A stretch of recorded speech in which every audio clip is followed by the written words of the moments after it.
The Country Dilemma. I live in the country, and I have for my entire life. Well, most of it. For a year after college, I lived in the city with some friends. There isn't much I regret about moving back to the country. The country has its advantages after all. Number one, it's super quiet in the country.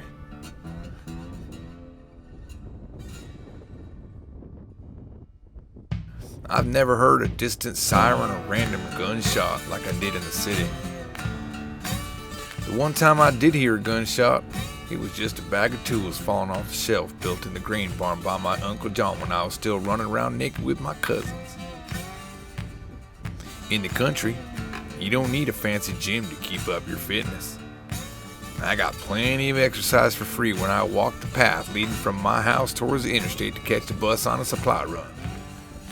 I can walk a mile or even 3 miles if I want down that path. And it don't matter there being practically no cell phone reception during my walks. I'm never alone at my nature-provided gym. Thousands and thousands of crickets and other critters keep me company with their variety of mating calls. It's like a personal orchestra, only playing my favorite songs the entire way. You can't tell me there's a gym in the city with an orchestra, now can you?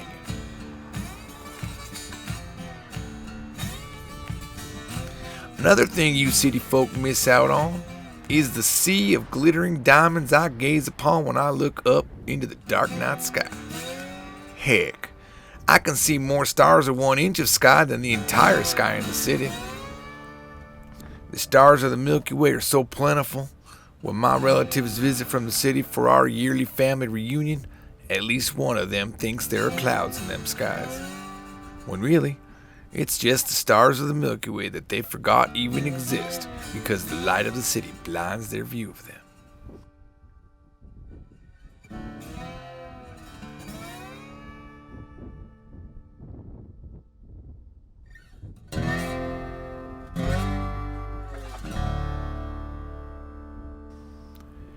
All the roads in the country are single lane, but that doesn't mean I have to ever deal with traffic when I do some driving. The closest thing to a traffic jam, for me, is the occasional continental freight train crossing midday between cornfields. The house I've lived in all my life has a backyard big enough to contain an entire subdivision of sprawling metropolis.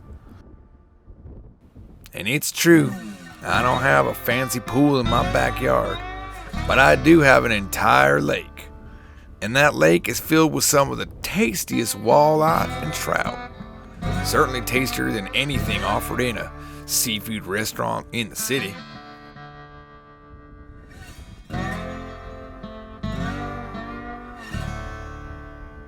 And strangely, when I lived in the city, I was surrounded by people. But we was all anonymous. I might as well have been on an uninhabited island. No one talks to each other or is nary concerned about their daily goings. Here in the country, at the yearly spring and autumn festivals, or even the occasional get-together, we laugh and laugh all night long, eating big husks of corn, dancing to some harmonica music, and sitting on the hay bales just talking and all night long talking. We all know each other, and we have most of our lives. The sense of community is something the nameless people of the city can't even understand the first time they witness it.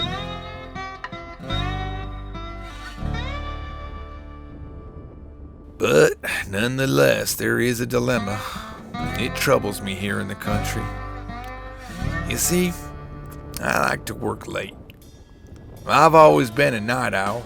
I write stories, do some painting, or maybe even practice a few tunes on the guitar. All that activity makes me mighty hungry, and I can't expect Mama to get up and cook. Well, at least not this late at night. This is where the city has the advantage over the country. All I want to do is stop the aching in my stomach, but the country doesn't have any 24-hour McDonald's, In the city, I could hop in the car and get a Big Mac anytime I wanted. You mean to tell me they can't build even one McDonald's here? Don't even get me started about the lack of Starbucks in this town. I have to drive almost 40 minutes down the interstate to Lincoln City before even one Krispy Kreme shows up on the navigation. A round trip of an hour and a half means that bucket of chicken I bought at KFC will be almost ice cold by the time I open it up back in the country. And with all the chickens around here, doesn't it make sense to open up a KFC? Or maybe even two? Heck, I'd even settle for a Popeye's chicken. But if I remember correctly, I'd have to drive towards Kansas for one of those.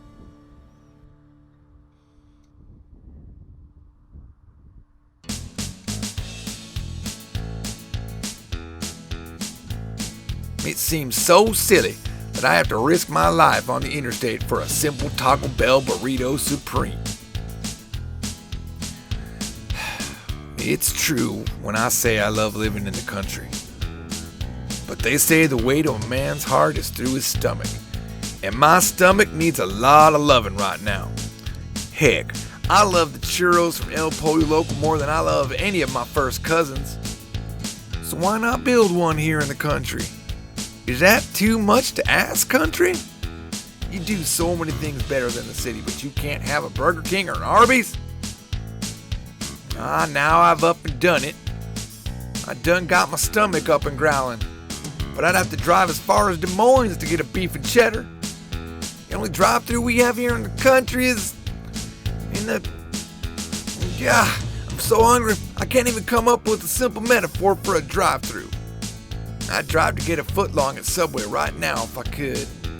But my pickup, it's near out of gas, and Phil's filling station closes at 7, for Christ's sake. Heaven forbid you need gas at night in the country. In the city, I once seen a combination Pizza Hut and McDonald's attached to a gas station.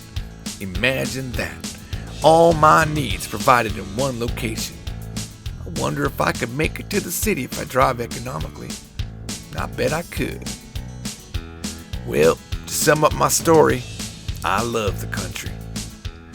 But nothing like a hungry stomach makes me love the city more than I do right now. I'm gonna risk it. I'll see you in about an hour and a half. There's a double quarter pounder with my name on it waiting in that city, and I intend to get it.